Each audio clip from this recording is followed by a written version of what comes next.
नमस्कार साथीहरु, technical Sandeep YouTube च्यानलमा हजुरलाई स्वागत छ र म सन्दीप मल्ल। सो गाइज, हजुरहरुलाई Xiaomi को Mi 11 सिरिजको बारेमा त थाहा नै छ। केही दिन अगाडि मात्र Xiaomi को Mi 11 चाहिँ नेपाली बजारमा लन्च भएको थियो। अलिकति ओभर प्राइसमा लन्च भए तापनि फिचर र स्पेसिफिकेसन भन्ने एकदमै कमालको देख्न मिलेको थियो र आजको भिडियोमा चाहिँ म कुरा गर्दै छु Xiaomi को Mi 11 Lite को बारेमा। यो स्मार्टफोन चाहिँ हामीले 4G र 5G भेरिएन्ट दुईटामा देख्न मिल्नेछ। अलरेडी ग्लोबल मार्केट र पाकिस्तानी मार्केटमा भने लन्च भइसकेको छ र छिटै नै हामीले नेपाली बजारमा पनि देख्न सकिने सम्भावना चाहिँ रहेको छ। र यो स्मार्टफोनको एकदमै इन्ट्रेस्टिङ कुरा गर्ने हो भने यो चाहिँ अहिले सम्मको दुनियाको सबैभन्दा पातलो र हल्का स्मार्टफोन रहेको छ।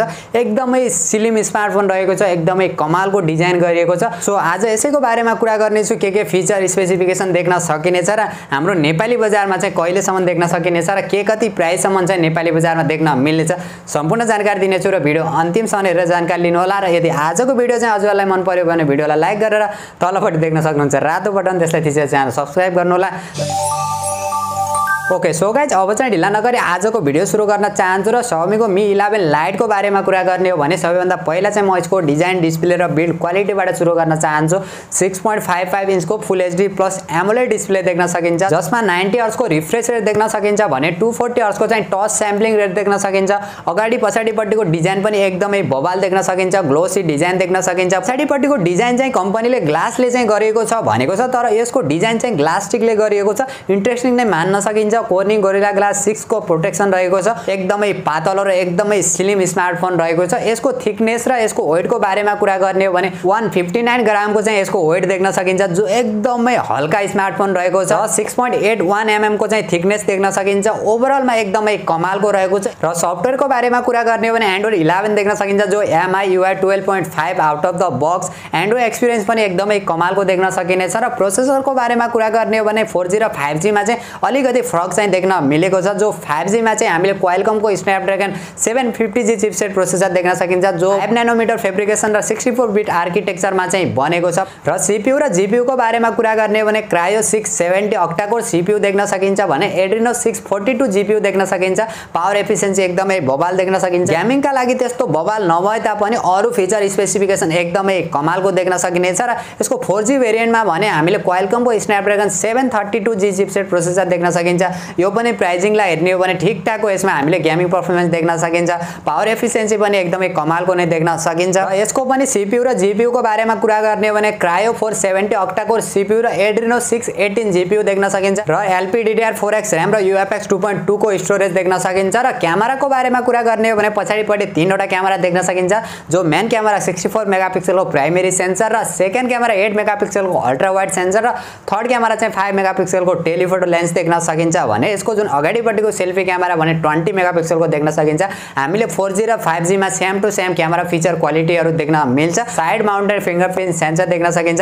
तर यसमा एकदमै नराम्रो कुरा भनेको हामीले 3.5 mm को हेडफोन ज्याक चाहिँ देख्न मिल्दैन। यो चाहिँ एकदमै नराम्रो कुरा रहेको छ। र यसमा एकदमै इन्ट्रेस्टिङ कुरा भनेको ड्युअल स्टिरियो स्पिकरको सपोर्ट रहेको छ। 4G मा पनि देख्न मिल्छ र 5G मा पनि देख्न मिल्छ, जो एकदमै कमालको कुरा पनि रहेको छ। तर 4G वाला भेरिएन्टमा चाहिँ हामीले 3.5 mm को हेडफोन ज्याक देख्छ भन्ने कुराहरु पनि आएको छ। अब हेरौँ हाम्रो नेपाली बजारमा लन्च हुँदा चाहिँ आउँछ कि आउँदैन, त्यो लन्च पछि मात्र थाहा हुने कुराहरु हो। र अरु फिचरहरुको बारेमा कुरा गर्ने हो भने वाइड वन वेल वन को चाहिँ सर्टिफिकेसन मिलेको छ। आयर ब्लास्टरको सपोर्ट रहेको छ। ब्याट्रीको कुरा गर्ने हो भने 4500 mAh को ब्याट्री देख्न सकिन्छ। 33 वाट को fast charger USB type C port देख्न सकिन्छ।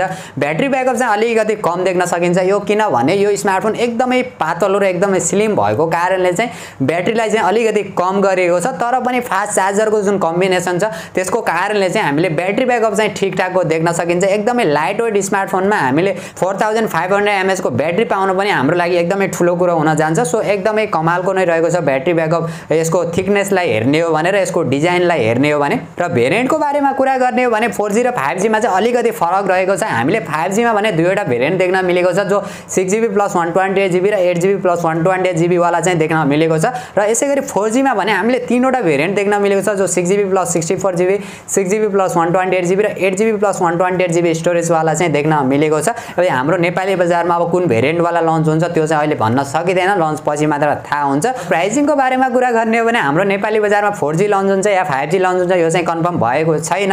यदि 5G वाला लन्च भयो भने यसको बेस भेरिएन्ट चाहिँ हामीले अराउन्ड 45,000 सम्म चाहिँ देख्ने सम्भावना चाहिँ रहेको छ भने यसको जुन हायर भेरिएन्ट चाहिँ अराउन्ड 50,000 सम्म चाहिँ देख्न सकिनेछ। यदि 4G वाला लन्च भयो भने चाहिँ यसको जुन बेस भेरिएन्ट यदि लन्च भयो भने हाम्रो नेपाली बजारमा 35 देखि 40,000 सम्म चाहिँ देख्न सकिनेछ भने यसको यदि हायर भेरिएन्ट लन्च भयो भने चाहिँ 45,000 को चाहिँ हामीले एक्सपेक्ट गर्न सक्छौं। यसको फिचर र स्पेसिफिकेसनलाई हेर्ने हो भने ओभरअल फोन त एकदमै कमालको नै रहेको छ। अब हाम्रो नेपाली बजारमा कुन भेरिएन्ट वाला र कुन स्मार्टफोन चाहिँ लन्च हुन्छ त्यो चाहिँ लन्च पछि मात्र थाहा हुने कुरा हो। यदि त्यो बेला लन्च भयो भने चाहिँ हामी यसको डेडिकेटेड भिडियो बनाएर यसको बारेमा पनि डिस्कस गर्ने छौं। सो गाइज यही थियो Xiaomi Mi 11 Lite को ओभरअल फिचर र स्पेसिफिकेसनको बारेमा र मेरो पर्सनल ओपिनियनको बारेमा कुरा गर्ने हो भने एकदमै लाइट वेट स्मार्टफोन रहेको छ, एकदमै स्लिम रहेको छ, डिजाइन वाइज एकदमै बबाल रहेको छ, डिस्प्ले पनि एकदमै कमालको रहेको छ। यदि हजुरहरु यो बजेटमा चाहिँ गेमिङ स्मार्टफोन हेर्दै हुनुहुन्छ भने त गेमिङका लागि त्यस्तो राम्रो चाहिँ छैन, तर अरु ओभरअल फिचर स्पेसिफिकेसन एकदमै कमालको रहेको छ। क्यामेरा फिचर क्वालिटी पनि एकदमै बबाल देख्न सकिन्छ। यदि जसलाई चाहिँ एकदमै पातलो र एकदमै स्लिम स्मार्टफोन मन पर्छ उनीहरुका लागि चाहिँ एकदमै बबाल स्मार्टफोन रहेको छ। मैले अघि पनि दुई चोटी भनिसके यो चाहिँ दुनियाको सबैभन्दा पातलो र एकदमै स्लिम स्मार्टफोन रहेको छ। म चाहिँ एकदमै एक्साइटेड छु यो स्मार्टफोनलाई लिएर र हजुरहरु भने Xiaomi को Mi 11 Lite लाई लिएर कति एक्साइटेड हुन्छ र हाम्रो नेपाली बजारमा चाहिँ 4G वाला लन्च हुनुपर्छ या 5G वाला चाहिँ लन्च हुनुपर्छ जस्तो चाहिँ हजुरहरुलाई लाग्छ त्यो भने कमेन्ट गर्नु होला। र यदि हजुरहरुलाई आजको भिडियो मन पर्यो भने भिडियोलाई लाइक गरेर तलपट्टि देख्न सक्नुहुन्छ रातो बटन त्यसलाई थिचेर च्यानल सब्स्क्राइब गर्नु होला र साथमा रहेको नोटिफिकेसन बेल आइकनलाई दबाएर अल नोटिफिकेसनलाई पनि अन गर्नु होला ताकि म जति पनि नयाँ भिडियो अपलोड गर्छु सबैभन्दा पहिला नोटिफिकेसन हजुरहरुलाई मिल्नेछ।